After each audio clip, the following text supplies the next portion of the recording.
Well, hello and good afternoon. Thank you for tuning in to today's virtual field day. I'm thrilled to have you all here as we get to hear from some of our farmer partners participating in a really cool project based here at Iowa State as well as Pennsylvania. So without further ado, I am Liz Ripley. I'm the Conservation and Cover Crop Outreach Specialist with the Iowa Learning Farms. We are based on campus at Iowa State University, and we've been around since 2004, aiming to build a culture of conservation. And by doing so, we work with farmers and landowners, as well as researchers, technical providers, to help implement conservation on the Iowa landscape while helping these producers remain profitable.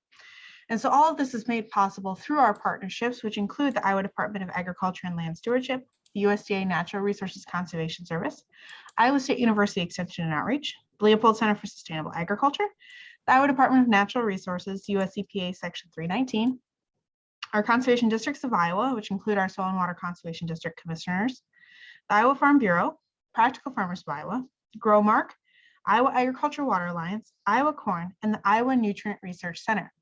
And today's virtual field day is primarily focused on a project more commonly known as Sea Change around here, but it's the Consortium for Cultivating Human and Naturally Regenerative Enterprises, and a specific project that's looking at converting perennial vegetation to a renewable natural gas. So we are going to kick things off with some video footage that we captured from one of our farmer partner sites earlier this growing season, so late summer. And then we'll have an opportunity to hear from each of our 5 farmer partners on this project to learn a little bit more about their farm operation and how they're integrating perennial vegetation on the farm. So a little bit of housekeeping before we get too much further. I do ask that you remain muted with your cameras off while I play the video, just to make sure that it streams properly for everyone. And then once the video is done, I'll, like I said, give a chance to our farmer partners to introduce themselves and a little bit about their farming operation. And then at any point along that time, you can submit questions to me via the chat, or once each has had a chance to introduce themselves, you are welcome to unmute and ask your question directly to the producers. So let's go ahead and kick things off, and I will play our video.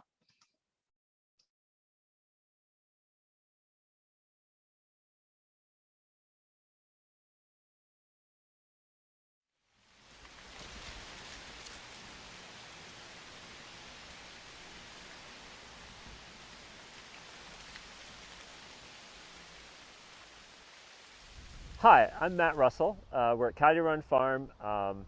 We're part of the Sea Change project with Iowa State University.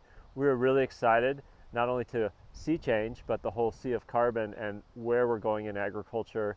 We're really excited to be part of something that looks forward to where we think agriculture is going with ecosystem services, and just really fun to be part of that. We're seeding about 7 acres of prairie today. What we'll do with that is establish it, and then we'll use our cattle to graze it back and manage it that way. And I think they're doing some research to see what kind of biomass can come from this multi-species prairie grass system. Well, I think we're on the cusp of a real revolution in agriculture. We're shifting from the era of using fossil fuels to force nature to do what we needed it to do, which was increase yields, and that's been very successful. But clearly going forward, we're going to have to rethink how we're doing agriculture, which we always have. It's part of being a farmer, as you always are changing. But we're really in a place where we're going to have to make in the next 10 years, 15 years, some really interesting changes where we shift from, using fossil fuels to force nature to do what we need it to do in agriculture, to partnering with nature to do what we need to do. So we're still going to need to yield and grow commodities, but we're also going to have to do ecosystem services as part of that whole production system. And to be on the front line of that transformation is really exciting. I love hypothesizing, right? I'm out there doing stuff on the farm and thinking about what about this and what about, I can't really execute on that, right? I can't really do the research, and it's so a lot of it's hypothesis and trial and error, and that's fun and part of being a farmer. But to actually partner with a research institution that's we're partnering together to test these hypotheses and gather the data that then gets shared in the public domain. It helps us as farmers be better on this farm, but then it also helps the whole state, be able to improve agricultural systems. Well, one of the things that's different on our plot is that we are chemical free on this farm. We've been chemical free since probably about 2008. And then I think the last time we used industrial fertilizers was about 2012.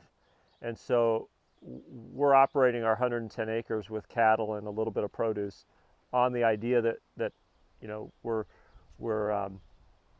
trying to manage the biological cycles and the nutrient cycles um, with livestock and with, you know, rotations and so no chemicals. So that's a little bit different, I think, for our 7 acres than some of the others, is that we're not doing a burn down. We had to do some tillage, some light tillage, not deep tillage, but light tillage to knock back the forage that's there to create the space for the native grasses. So I think that's a little bit different. And then we're going to be grazing.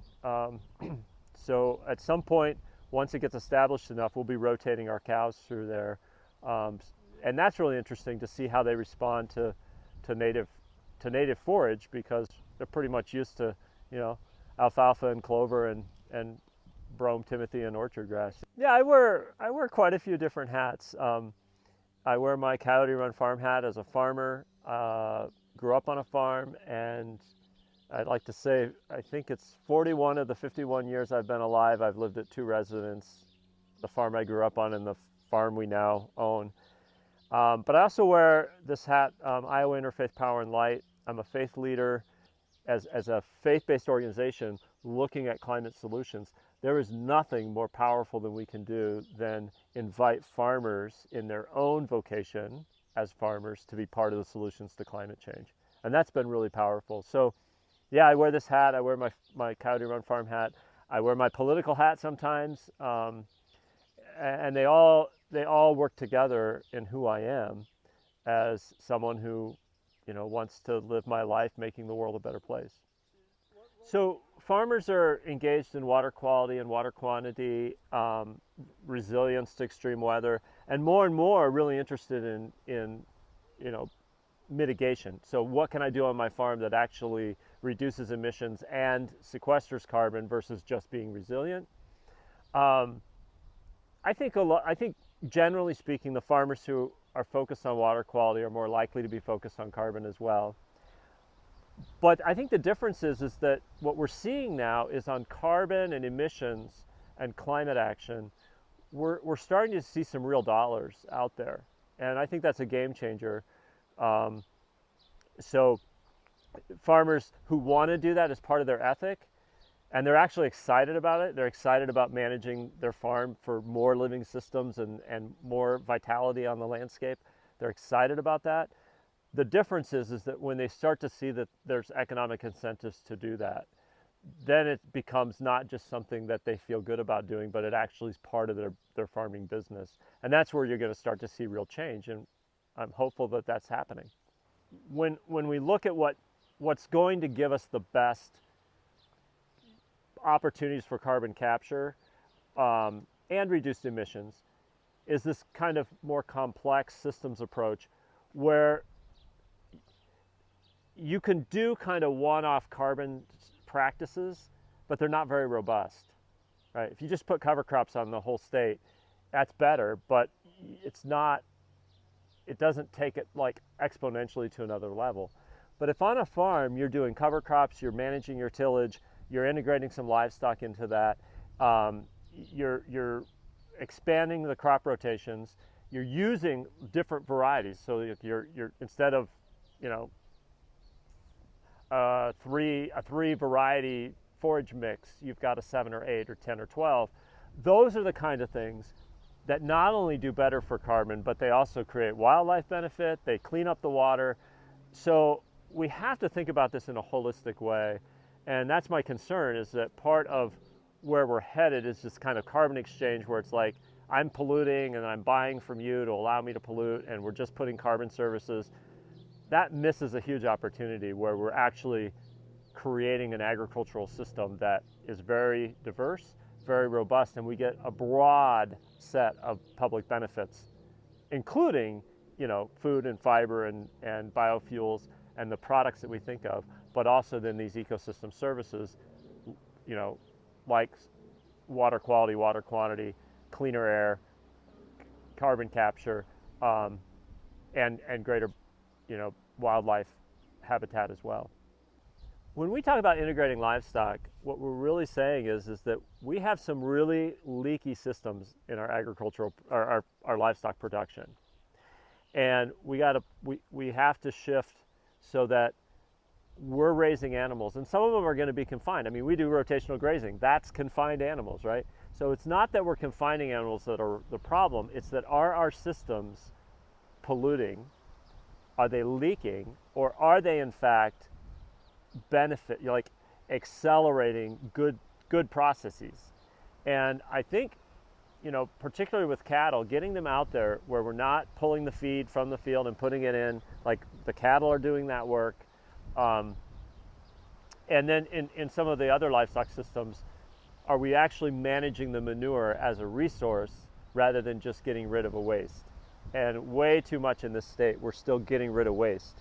And we talk about it as a nutrient, but if you're really going to integrate that system, you've got to incentivize the farmer to have that livestock be part of that cropping system in the most efficient way possible, with not only reversing the leakage, the pollution, but actually shifting it 180 degrees to where that whole system is making everything healthier.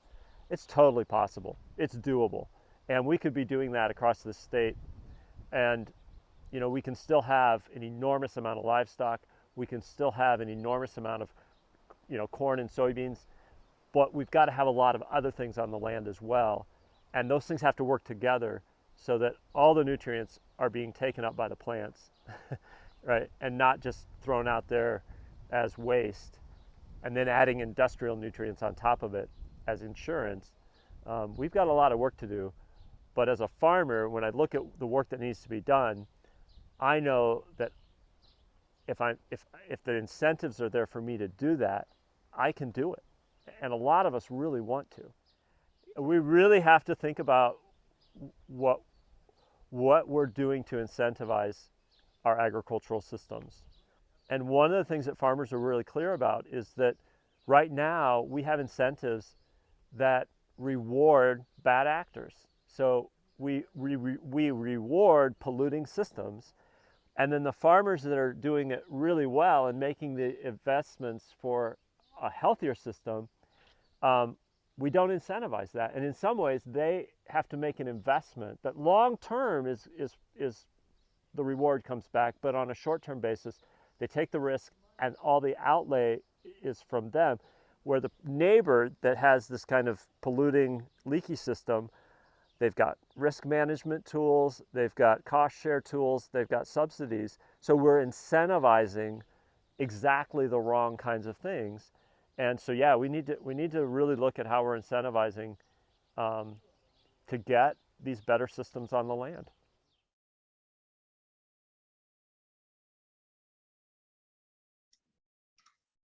All right, so on that note, I'll invite my farmer partners here. Looking across my board, it looks like Seth, Matt, Brian, Wade. Maybe Rob will hop back on. Can go ahead and turn your cameras on. I'll just start from the top of my list here. Brian, if you want to kick things off and tell us a little bit about your farming operation and how you're utilizing perennial vegetation. Sure. Well, thank you very much, Liz. And I want to thank the Iowa Learning Farms and the Sea Change program for this opportunity to participate in Matt really described it best when, it's really cutting edge, significant change potentially in the way we conduct our farming operations. Each of us will probably have slightly different twists to the story that Matt kind of described, but I think a lot of us, I'm guessing, will share a lot of the same sentiments that Matt just shared, and that is we all have that reverence for the land, for the soils that we are vested with to produce food, feed, fuel, and fiber. And having an opportunity like this to integrate some new ideas and concepts, I think is exciting and potentially rewarding for us. Our story, if you can see in the background, you're seeing a picture of our farm and our beef cattle feedlot. We have a 2,400 head beef cattle feedlot in two confinement buildings, two 1,200 head confinement buildings. We farm a little over 2,000 acres here in eastern Scott County and western Cedar County over in eastern Iowa. But we also, the unique thing, have integrated an anaerobic digester into our operation. We commissioned that digester back in 2013, and so we're coming up on 9 years of operation. And that operation has really started to grow this past year when we made the move to generate renewable natural gas from the biogas that's created in our anaerobic digester tanks. We have been generating electricity from that biogas, but there's a new opportunity, we believe, in converting that biogas to renewable natural gas, which is a liquid transportation fuel.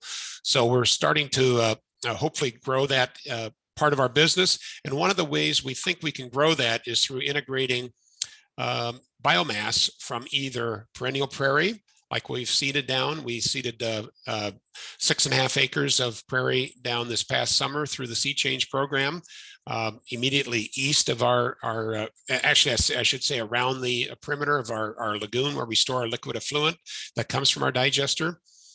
So we're really excited about how that is going to grow and develop, because what we believe is that we can utilize that biomass as the prairie is established and mature as a feedstock for our digesters.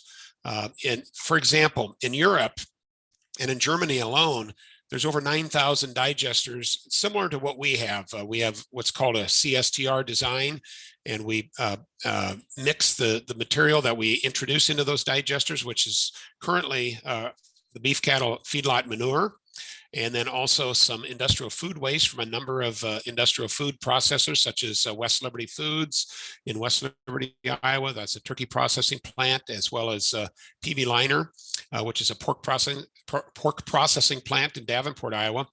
But in the future, we're going to integrate biomass from these cover crops as a feedstock for those digesters. And that's what we hope to achieve through our participation with the Sea Change program is some research, some data, some information that'll hopefully help us improve our ability to integrate these feedstocks. We also have currently about 540 acres of winter hardy cover crops seeded down.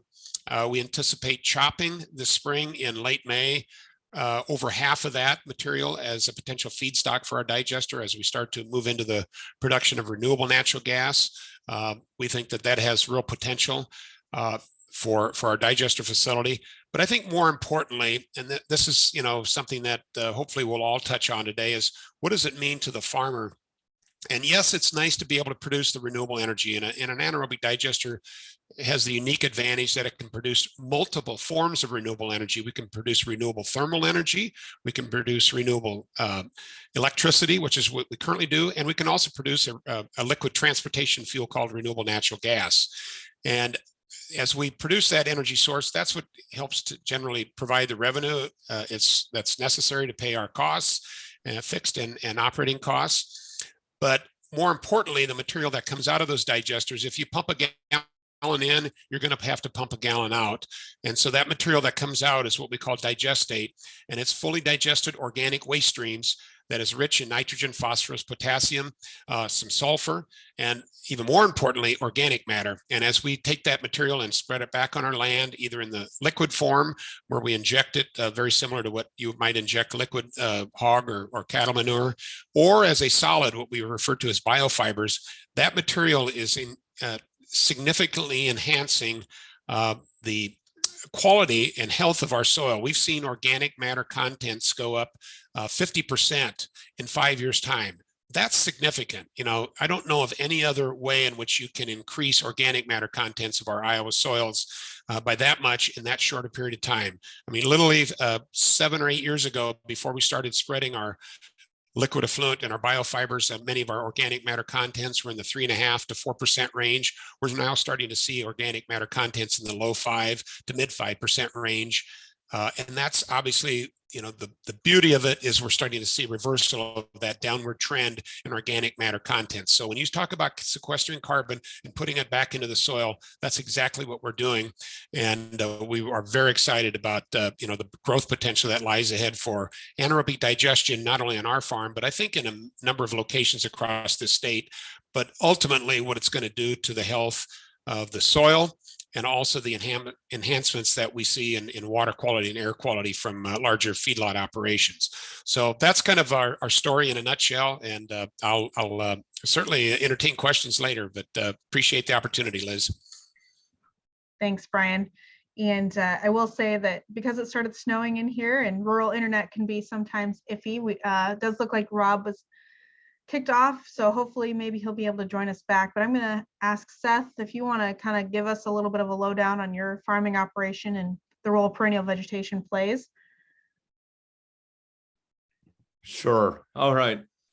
Well, I don't see myself on yet. Can you hear me? Yes, I can hear you and Okay. I can see you. Okay, great. I raise cattle in Southwest Iowa. We're a cow-calf and yearling operation. I do have some ground that I haven't converted back to pasture yet that was in CRP. And I have had that actually in prairie for about 30 years. So we came in as an example of a farmer maybe wanting to do a reestablished stand to establish prairie. I have real mixed feelings on this project, to be honest. I love the idea of getting our hills seeded back to perennial forage. I think there's a lot of benefit in that. I love the idea that maybe I can have another crop out of it. At the same time, I guess I would really hope that Iowa State is measuring everything. It seems like there's a lot of moving pieces to this. So I'm kind of simple in that, I kind of rely on gravity and sunlight for my operation to be successful. And when I start thinking about, utilization of cover crops and having to chop the cover crop, then haul the cover crop back, and then haul the manure out and haul the bedding in. That's a lot of things to measure to make sure they're still profit at the end of the day. I guess I'd kind of compare it to when we were being sold harvestors back in the 70s. Everything about a harvester is perfect until you use one. And then you find out it just really doesn't work. And we call them blue tombs around here. So, I want this to work, I really do, but we've made agriculture really complicated. I guess the thought I had this morning when I was looking around was, I remember when I was in high school, there were 6 guys that hauled grain in my community, and it was just to haul soybeans. And now every farmer has a truck, and we're hauling all that grain out. So like Matt says, livestock play a huge role in making all of this work. They play a huge role in helping us recycle our nutrients. And I just want to make sure that we're, again, measuring all those costs to make sure we're truly getting a net energy gain out of this deal. Thanks, Seth. Yeah, and we've got some of the researchers on board here, so appreciate that. Wade, do you want to give us a little bit of introduction to your farm and how you're using perennial vegetation? I know, and you seeded your own this year.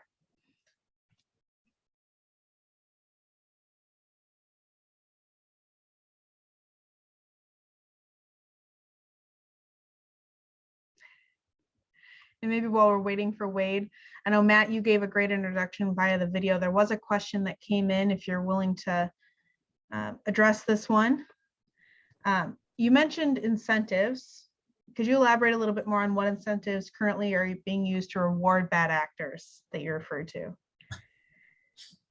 Well, some of it is avoided cost, right? So when we've got leakage and those costs are externalized, then that's an advantage, right? So it's not necessarily that you're getting paid to pollute, but if you're not paying the cost, that's if I'm paying the cost to put in good conservation and somebody's got a leaky system and they're not paying any cost, that gets externalized, that others pick up the cost, whether it's in the supply chain of the product, or whether it's the cost downstream or whatever, those externalized costs. That's an example of that kind of misaligned incentives.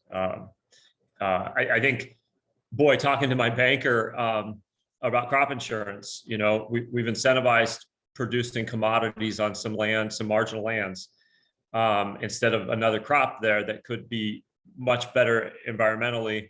There would be an incentive where we're incentivizing, you know, a corn and soybean rotation, or even corn on corn, not just in Iowa, but, you know, in other states as well. So those would be a couple of examples of where I think we need to think about how we're using markets, public policy, emerging markets, things like that. What incentives are created in that, you know, economic metrics. I won't give a lot about my farm because I already did, but I am wearing another hat now as well. When I talked about the hats, I'm on my lunch break today. I also now wear the hat. I'm the state director for Iowa, state executive director for Iowa Farm Service. So at home teleworking today, but on my lunch break today to be part of the field day. Thanks, Matt. And hopefully we'll get him back as well. But Wade just texted me and told me his computer crashed. So we're experiencing some technical difficulties all around, but hopefully we'll get them back with us. So I'm going to toss this question out, and I'll start with Brian again. But you touched on this a little bit. What excites you most about this sea change project and the use of perennial vegetation on your farm? Well, I think, and let me start my video back up. Here we are. Just the exciting part, you know, we have ballpark 30 million acres of CRP in this country that I believe are underutilized. And one of the things we entered into a new partnership this past year as we developed and expanded our digester facility into a renewable natural gas project. And that's with a company called Raceline Alternative Energy. And Rudy Raceline, who's the founder of Raceline Alternative Energy, you know, has a vision where he sees, you know, potentially 30 million acres of prairie across the Great Plains, the Upper Midwest, you know, large swaths of Central America, you might say, of central part of North America, that could be utilized as an energy source, where we take that prairie and use it as an energy source in an anaerobic digester. And that's really similar to what Germany has done, where they take corn silage or other biomass sources as energy sources for their anaerobic digesters. And then they combine those with livestock manure or industrial food waste or any other type of organic waste stream that might be available in their community or their region. And so when you potentially see the opportunity to actually generate liquid transportation fuels from those landscapes, as well as providing significant environmental and ecological benefits to those landscapes. Because the unique thing about anaerobic digestion is all of the material you process to generate the electricity or the gas or the thermal energy can be returned to those acres that are used to generate that.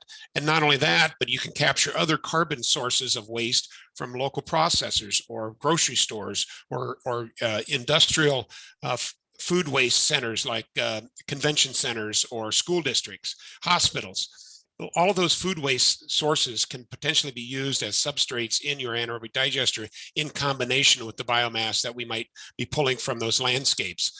So I think that's the exciting part, is there's really tremendous potential and upside for that segment of the industry.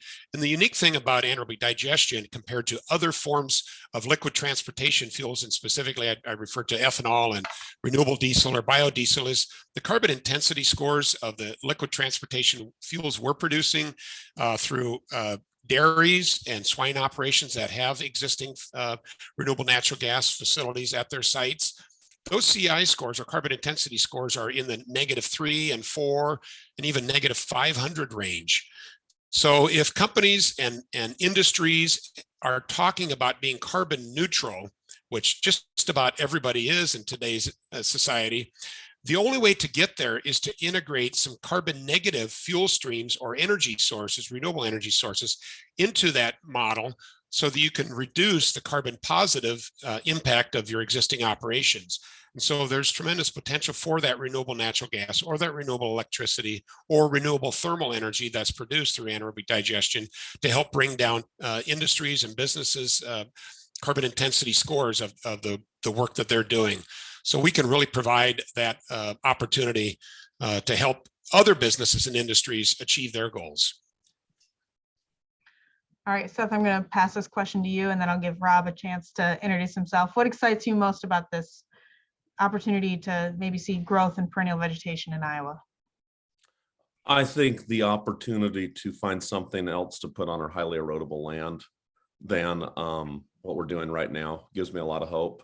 I'd like to learn more about the potential in the biodiversity also and its real impact. I guess it sounds like we can put a lot of things into a digester. And then finally, I think that concept that we could utilize food waste, I'll throw the same question out. Again, we can compost some of these things as well. So what gives us the greatest bang for our buck are questions I think we've got to consider. But I think overall it's stopping the bleeding on our highly erodible land in southern Iowa is its greatest potential, I see. All right, well, welcome, Rob. Glad your internet was able to reestablish. If you want to give us a little bit of an introduction to your farm and how you're utilizing perennial vegetation.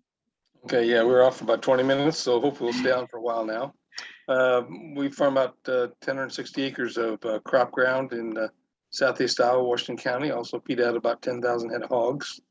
And so I seeded 12 acres for this sea change product in programming into prairie grasses and forbs. So I'm kind of anxious to see what we can get out of that, and hopefully we can see if we can get into biogas.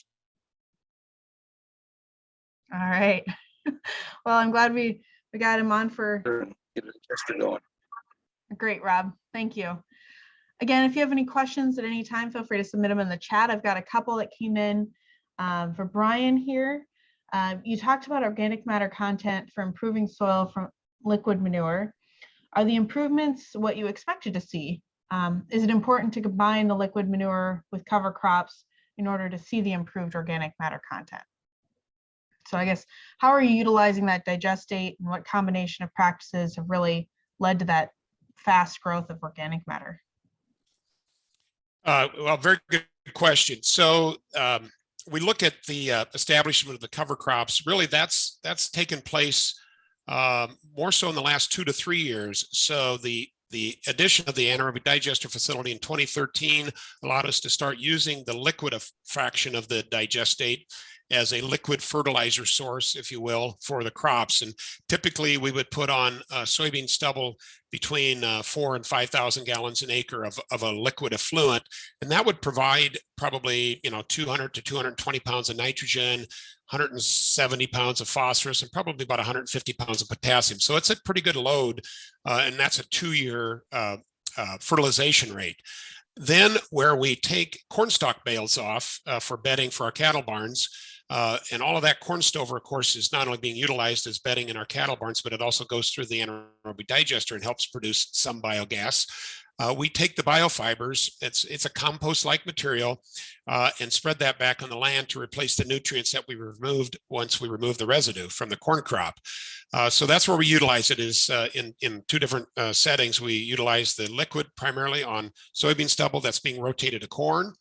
And then the biofibers are being applied to corn stalks, corn ground, where we've removed the corn stover. And we'll bale about 3,000 acres a year.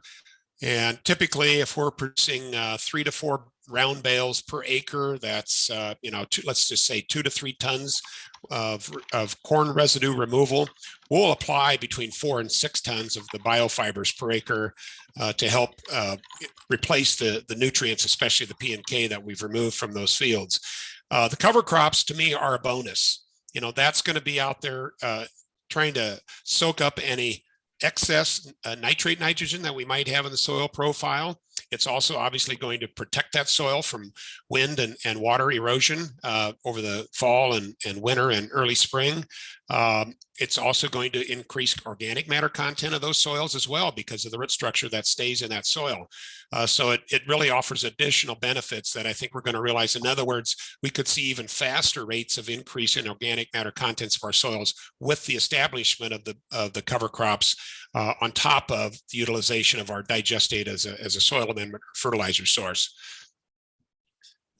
All right. Well, and good news on the technology front as well. Wade got his computer back up and running. So now I'll turn it over to him to give a brief introduction of his farm and how he is using perennial vegetation. And he actually did the seeding himself. So if Wade, you want to give a little introduction and how that all took place, that'd be great too.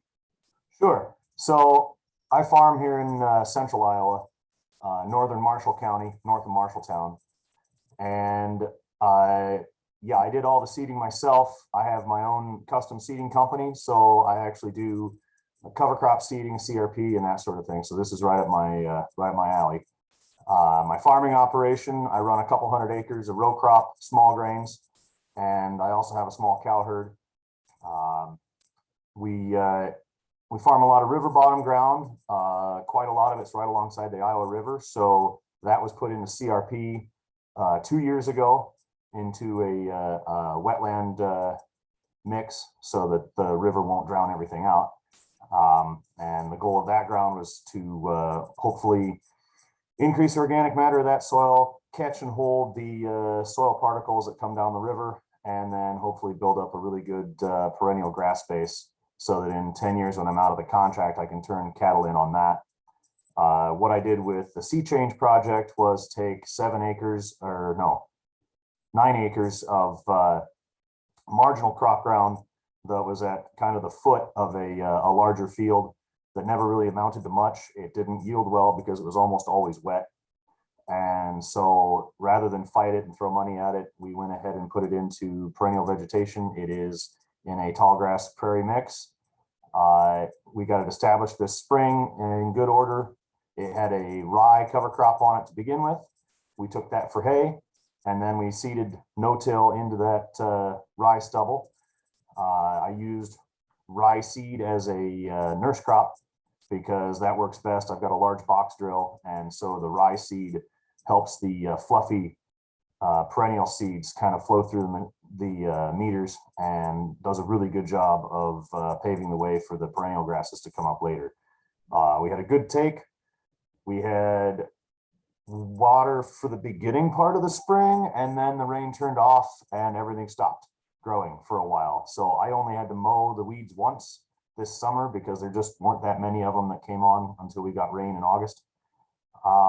And then I've got cows on it right now as part of a greater field that has cover crops. And almost every acre that I farm is covered with cover crops. I mean, it kind of goes with my custom seeding business. I better cover my own stuff if I'm going to be covering other people's. So that's what I do.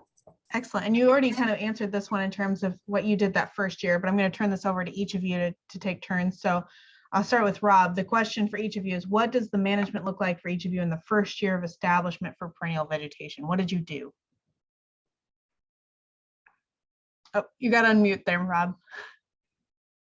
Yeah.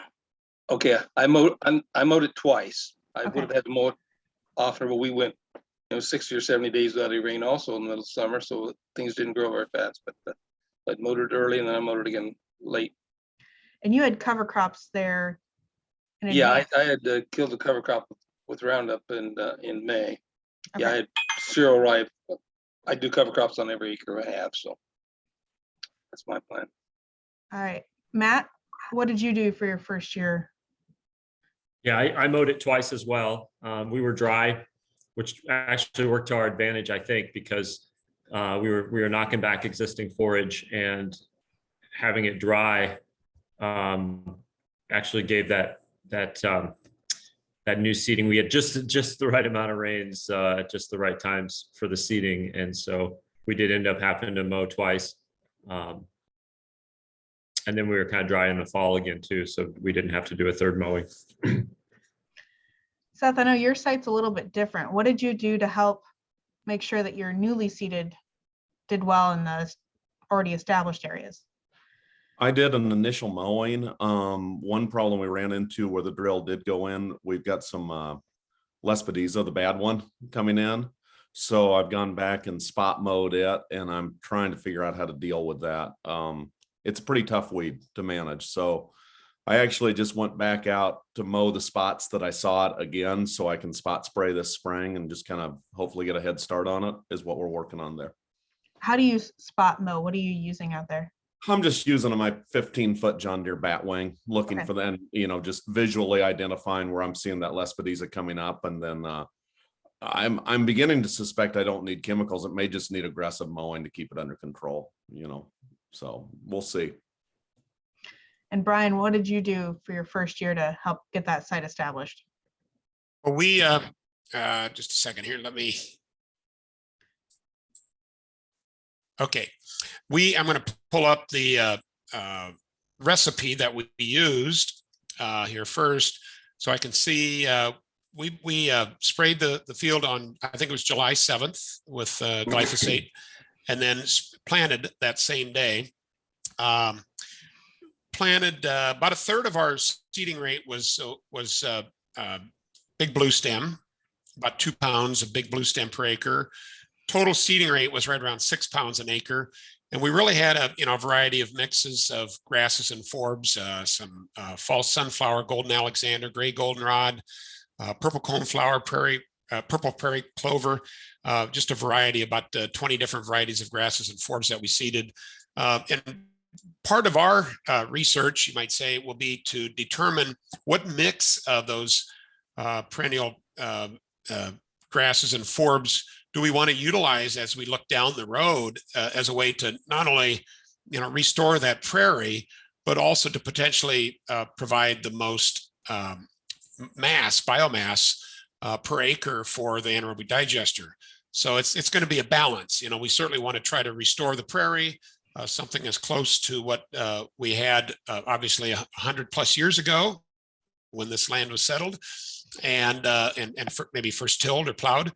But also to maybe utilize some newer potential forbs or grasses that might provide a little more biomass and potential energy for the digester. So that'll be part of our research. I'm certainly not married or wedded to any one particular recipe or mix. I think we want to do what's best for the soil, what's best for the land, and potentially what might also be good for energy production.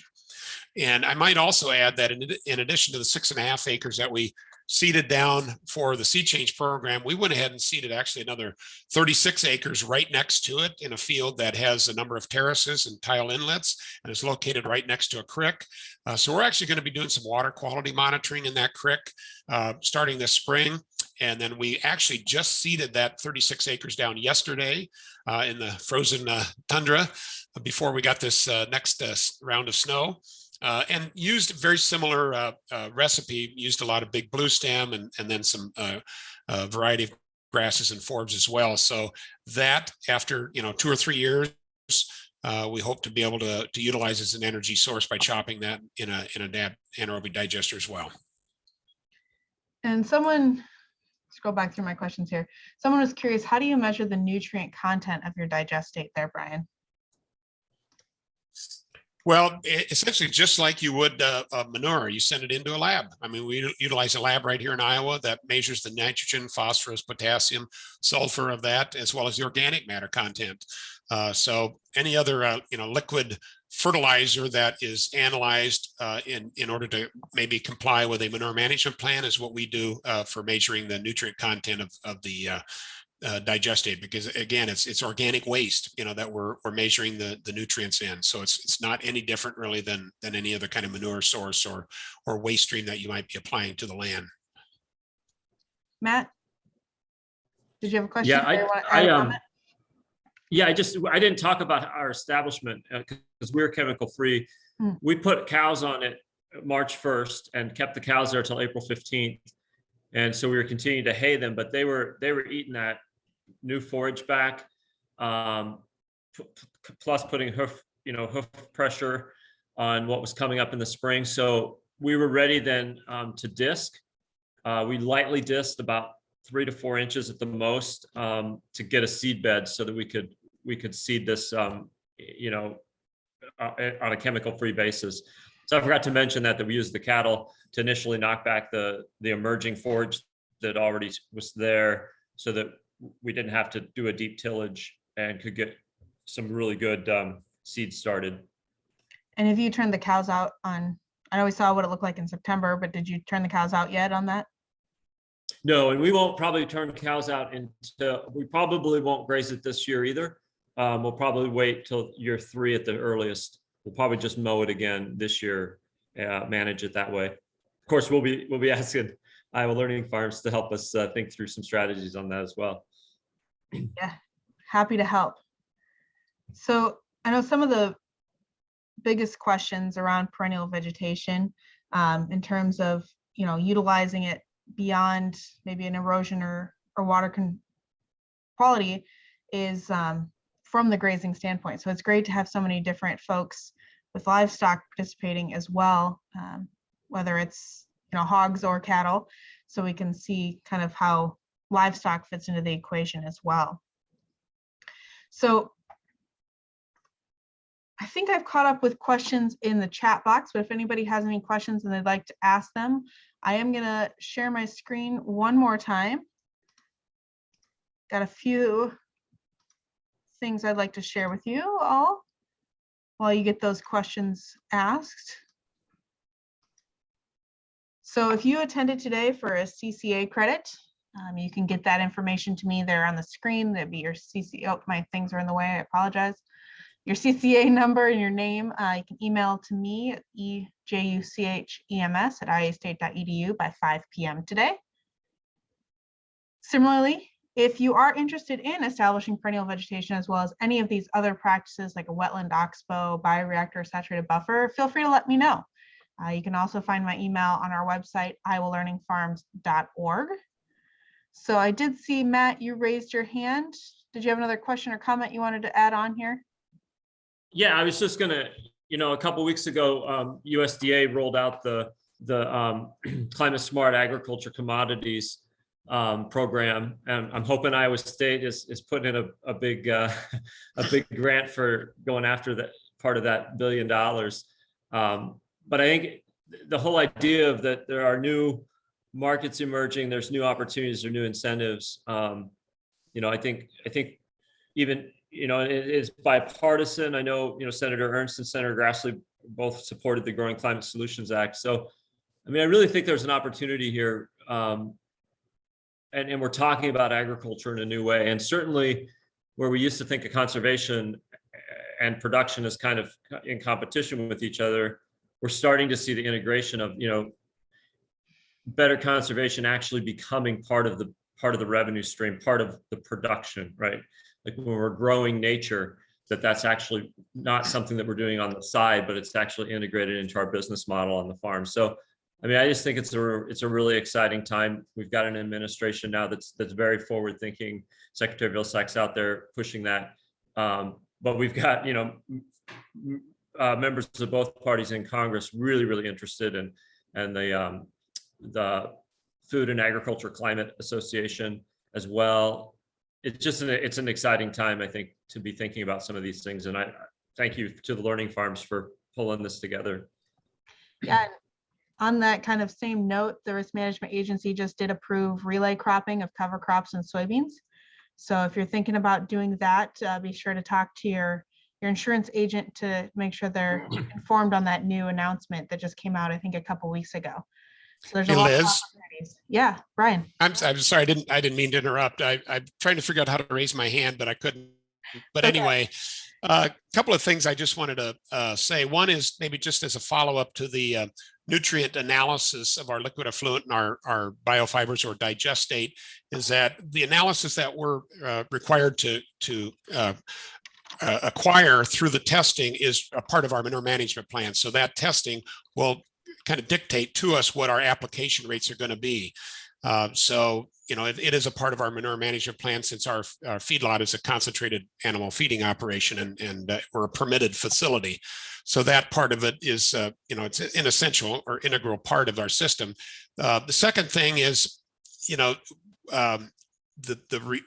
results we're seeing in organic matter contents, while I see those in my soil test analysis that we do grid sampling every 5 years, and we can see those results. It's really anecdotal. I can't say that science will verify this. And that's really what we want to find out from programs like the Sea Change program and from this research is, what is our baseline? Where are we starting with fertility levels, carbon levels in our soils, organic matter contents, and where are we going to be in 5 years? We certainly have obviously a lot more questions than we have answers right now. And that's why it's exciting to be a part of this program and this learning effort, if you will, to see how we can better serve the needs of our soils and our lands and our landscapes, both environmentally and ecologically, as well as still trying to produce some income. That's still a vital part of our farming operation as well. So a lot more questions than there are answers. And then finally, I just want to maybe touch on that.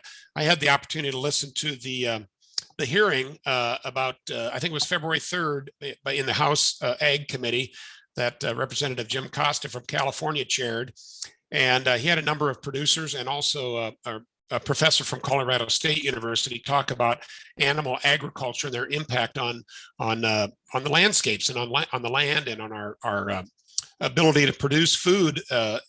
And every one of them, made the comment, all of the producers that spoke, as well as the CSU professor, that animals and animal production are going to be a vital part of restoring and sequestering carbon and enhancing and improving our soils. And I firmly believe that. And I think every one of us here on this call, at least the participants in the Seed Change program, would support that as well. What works in Southwest Iowa to improve your soils and your soil health by grazing should be, I believe, very beneficial down the road, but it'll be different than what might be the case in Washington County or central Iowa or eastern Iowa. So, there's different ways to address this question on how can we improve our ability to sequester carbon, improve our soil health. And we're just one example, I think, in this type of setting, but there's going to be all sorts of ways to help achieve those objectives down the road. So great part of, being a participant in learning and research like this is that it's going to provide potential solutions, I believe, for a variety of different landscapes and types of farming operations. And we're excited to be a part of it and have you all a part of it asking these questions, because I think it's really important for us to be that bridge between the producers that we're asking to utilize these practices and the researchers exploring it, so that we don't miss any components of this project. So I did have a question come in, and I see, Lisa, are you still on this meeting? You might be best to address this question. Someone was asking about the Sea Change name and why it's that name. So I know it's an acronym, Sea Change, and that is, again, the Consortium for Cultivating Human and Naturally Regenerative Enterprises. Hey, Liz. Hi, Lisa. Nice to see you, and nice to see all the farmer partners on today. Really appreciate your time and attention and partnership and your words, all of them. I think we can really, we just really learn from you every time we connect. So the Sea Change name, it had lots of different inspirations. Emily Heaton and I, if you remember Emily, she's now moved to the University of Illinois, miss her, but we still cooperate. We brainstormed that one morning, and just a whole bunch of reasons. The sea can mean a lot of things.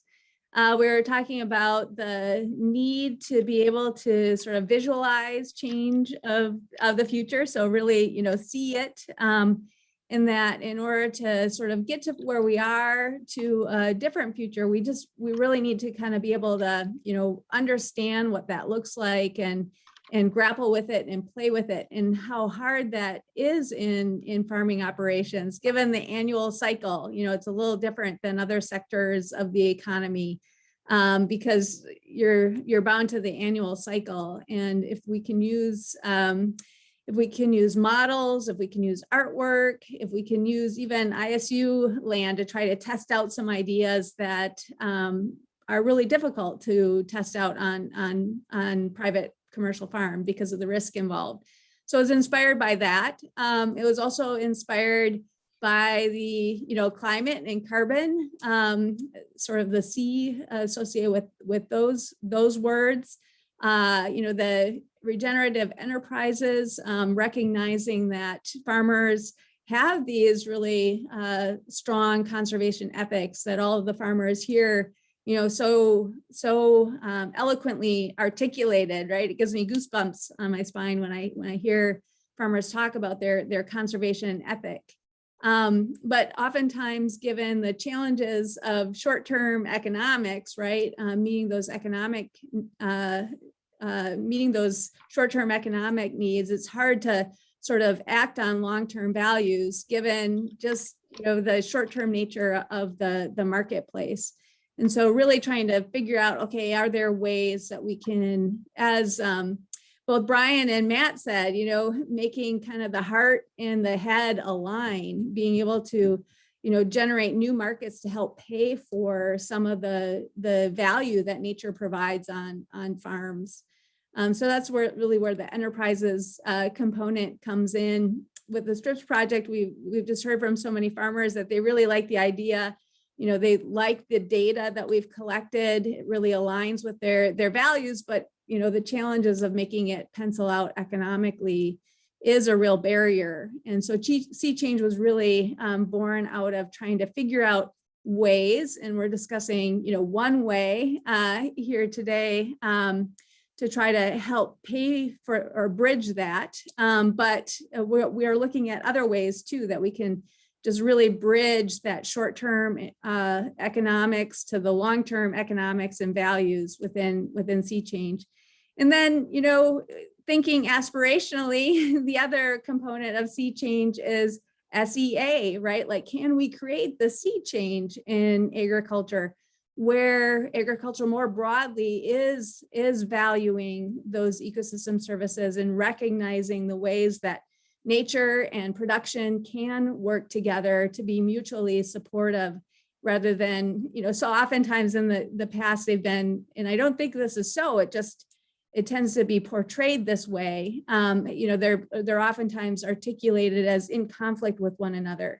Working with farmers such as the ones that we have on here today, I think that's a completely inaccurate description. And that gives me a lot of hope for our future as the state of Iowa, but then also more globally. I know we are agricultural leaders, but we're not unique, right? That some of these challenges, some of the ethics that we talked about today, they are more broadly applicable globally. And so can we use our agricultural leadership here in Iowa to create a sea change where there's ripple effects across the country and then across the globe? Thanks so much, Lisa. And if you're curious to learn more about Sea Change, I did put the link to the website in the chat, so you can be sure to check that out, or simply search for Sea Change at Iowa State. I'd like to just give a shout out to our next virtual field day. If you're available to join us, that's going to be on March 10th. So it's going to be at 1 p.m. as well. This time we're looking at flood mitigation in the B branch watershed. So shifting gears a little bit, this is an urban watershed located in Dubuque. So again, kind of highlighting a variety of things we can all do, whether we're rural or urban, to help improve our water quality here in Iowa and beyond. So I'd like to give a warm thanks to all of our farmer partners, both for participating today and for serving as demonstration sites across the state of Iowa. We'll be sure to be hosting events, probably both virtually and in person, to highlight some of these practices as well. So if you're in the area, be sure to keep up to date with Iowa Learning Farms, and we hope to see you there. So thank you all for attending today, and take care. Thank you.